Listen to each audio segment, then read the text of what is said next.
Bhattacharya@qj.ac.in. Abstract. This study presents a multi-scale simulation framework to design and evaluate bioceramic-based scaffolds for bone tissue engineering. By integrating coarse-grained molecular dynamics, CGMD, finite element modeling, FEIM, and statistical optimization via response surface methodology, RSM, this approach provides a comprehensive understanding of the mechanical, structural, and biological performance of bioceramic scaffolds. The combination of nano-to-macro simulations enables accurate prediction of scaffold behavior under physiological loading, with direct implications for improving biointegration and mechanical reliability. Keywords: bioceramics, multiscale modeling, FEIM, CGMD, RSM, bone scaffold. 1. Introduction.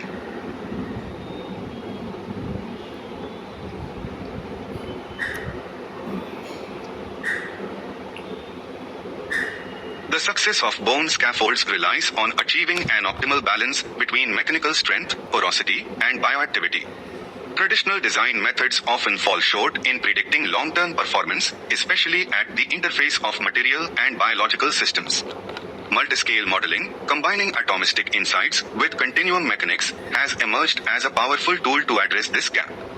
This study focuses on bioceramics like hydroxyapatite, HAP, and beta-tricalcium phosphate, beta-TCP, known for their osteoconductivity and biocompatibility. 2. Materials and methods. We prepared computational models of biphasic calcium phosphate scaffolds with varying HAP beta-TCE ratios. CGMD simulations were employed to evaluate atomic scale interactions, while FEIM was used for macroscopic stress and strain analysis. Material properties derived from CGMD simulations were transferred to FEIM models. Scaffold geometries with varying porosity were modeled to reflect experimental fabrication methods such as 3D printing or freeze casting. 3. Multiscale modeling framework. The CGMD simulations, using the Martini force field, provided insights into molecular-level interactions within bioceramic matrices and pore surfaces. The results, such as elastic moduli and interfacial cohesion, were used as input for FEIM simulations. The FEIM analysis modeled the scaffold under compressive and bending loads mimicking in vivo conditions. This allowed evaluation of deformation behavior, failure points, and stress concentration zones. 3. Results and discussion. Simulation results showed a nonlinear relationship between porosity and mechanical strength. Increasing the HAP ratio improved elastic modulus but reduced biosorption potential. The RSM model indicated an optimal configuration with tilde 60% porosity and 70-30 HAP beta-TCP composition. FEIM predictions were validated using literature data on scaffold performance. Multiscale coherence was achieved between atomistic interaction forces and macroscale mechanical outputs. Figure 1 shows the multiscale simulation workflow for bioceramic scaffolds. This diagram illustrates the multiscale simulation workflow used in manuscript 1. It consists of CGMD simulation. Coarse-grained molecular dynamics simulations are used to model atomic scale interactions and derive key properties such as elastic moduli and interface energy in bioceramic scaffolds. Extracted material properties, parameters such as stiffness, bonding strength, and elastic constants obtained from CGMD are transferred to the next modeling level. Finite element modeling, FEIM. These properties are input into FEIM models that simulate scaffold behavior under physiological mechanical loads. Scaffold structures are meshed to predict stress-strain behavior. Response surface methodology, RSM is employed as a statistical tool to optimize scaffold parameters, example, porosity, material ratios, by evaluating how changes in design variables affect performance metrics such as strength or bioactivity. Figure 2 shows the FEIM scaffold geometry with simulated stress distribution. This figure presents a schematic of a scaffold geometry used in finite element modeling, FEIM. Circular pores mimic the porous structure of a typical bioceramic scaffold. The color gradient represents the simulated stress distribution, with higher stress regions shown in warmer colors, yellow-orange, and lower stress in cooler tones, purple-blue.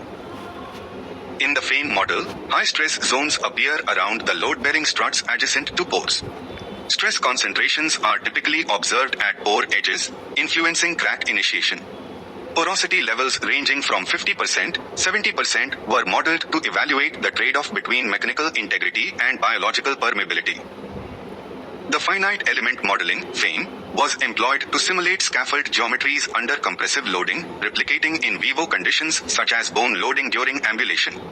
The modeled scaffold included interconnected pores approximated as circular voids, representing 55%, 70% porosity typical in tissue engineering applications. The stress distributions revealed that mechanical failure was primarily governed by the local stress concentration at pore boundaries. Figure 2 illustrates this behavior, with the most vulnerable regions depicted in warmer tones. As porosity increased, a sharp decline in load-bearing capacity was observed, though biological functionality improved due to enhanced nutrient flow. These insights helped identify a balanced scaffold configuration, approximately 60% porosity, with a HAP beta TCP blend ratio of 70-30, offering both mechanical stability and favorable biological integration potential. 4. Statistical optimization. Using response surface methodology, RSM, a series of simulation runs were conducted to explore the effects of material composition and porosity on mechanical strength. A central composite design, CCD, approach was used to construct predictive models correlating scaffold parameters with mechanical outputs. This statistical framework helped identify optimal scaffold configurations that satisfy both mechanical and biological requirements. Figure 3 shows the RSM 3D surface plot of elastic modulus. This figure is the simulated relationship between HAP ratio, percent, porosity, percent, and the resulting elastic modulus, GPA, of the bioceramic scaffold using a response surface methodology, RSM, approach. The key observations made were a higher HAP content increases the elastic modulus due to its intrinsic stiffness and a higher porosity reduces the modulus nonlinearly, indicating weaker structural integrity. The optimal region appears around 70% HAP and 60% porosity, balancing strength and biological functionality. 6. Conclusion and future work. This work demonstrates that multi-scale simulation frameworks provide powerful predictive capability in scaffold design. Future research will incorporate biofluid dynamics and in vivo biological remodeling models. The integration of experimental data and real-time degradation models could further enhance scaffold predictability. References: Pedon A. et al., J. P.